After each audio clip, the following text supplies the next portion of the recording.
Hello mga kababayan, welcome to my channel. Welcome to Laruan ni Obi-Wan.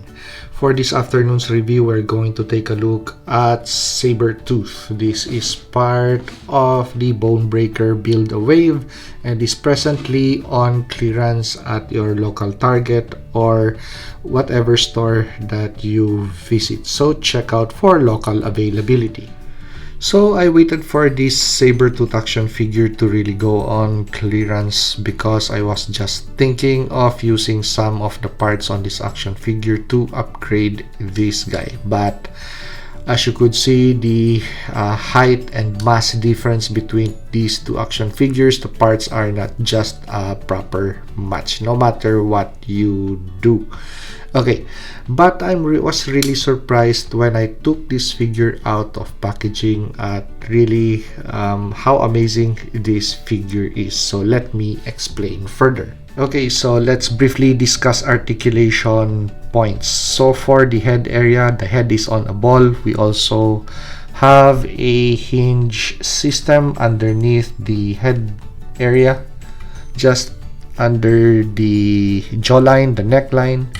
Okay, so let's move towards the diaphragm area. So for the diaphragm, we have forward bends, backward bends. For the waistline, we have a cut on the waistline for rotation of the waistline. For the arms, we have pinned system for the arms. And that is a two-way bend. We also have a hinge and rotation for the hands. Moving towards the leg, we have a cut on the thigh for rotation of the thigh, 2 points of articulation for the knee. We have a rocker and a hinge for the foot. So overall, when you take this figure out of packaging, I think it's going to be just subjective. Depends on the figure that you get. But this copy that I got on clearance, straight out of the box, no joints were stuck or stiff. All of the joints were good to go, ready for play, display, or photo ops. So I guess the one thing that really made me not purchase this action figure when it was first released was it was really not interesting to me personally. Judging from the way it looked in packaging, it was really ugly. But the experience is going to be really different when you take the figure out of packaging, especially when you study this design and when you already have it on hand. So knowing that this figure is really good out of packaging, am I going to buy this on a standard retail price just in case it was re-released? Yes. And somehow I could really now say that I'm really satisfied with this purchase because I was able to purchase a really nice action figure, a really great one, for $7.49 something. So on clearance, I was able to buy a really nice action figure. And I guess what made me really stop to buy this action figure beforehand was the fact that I was just accustomed to the Jim Lee design of SabreTooth. So whenever I would look for a SabreTooth action figure, it's going to be based on that Jim Lee design. And I really did not know that this is a SabreTooth design. And I made a really extensive research as to which comic series this figure came from. So I was surprised that it was from the series of 116 from the Spider-Man comics that this action figure was first introduced. So the first design of SabreTooth was actually this design, and somehow it really makes sense having this kind of look for SabreTooth versus the Jim Lee design.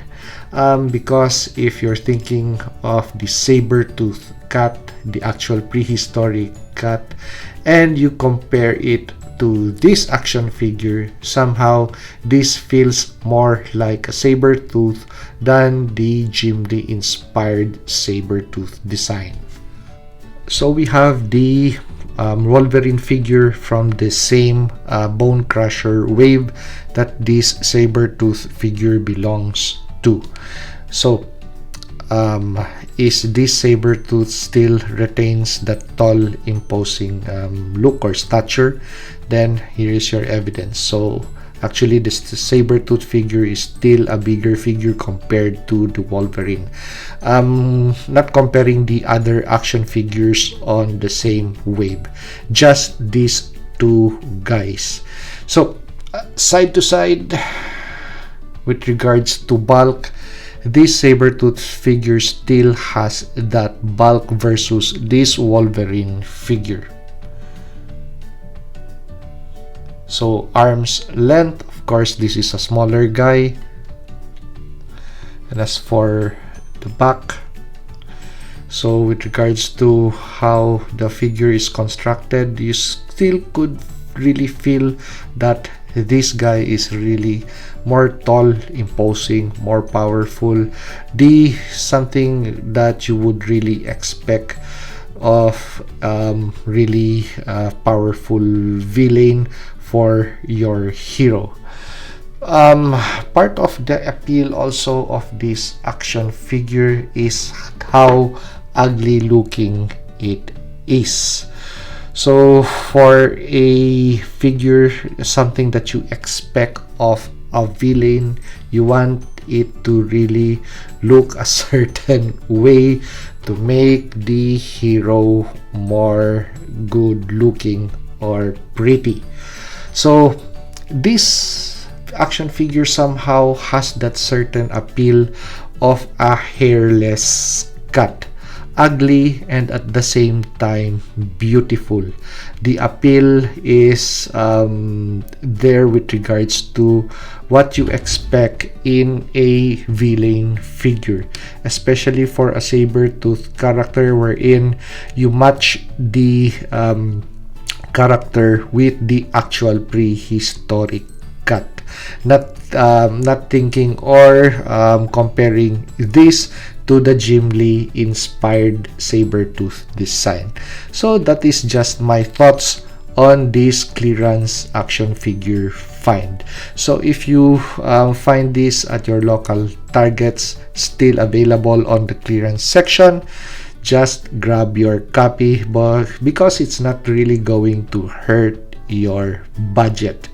Plus, we also have other action figures. I've checked this afternoon and there were newer releases, but somehow I was not really interested in them. And there were still several copies of this guy on the clearance section, and somehow a lot of other collectors were also picking this up. So good for them, and also good for me because I already have one on board. So if you like this video, like, comment, and subscribe, and see you on the next action figure clearance find.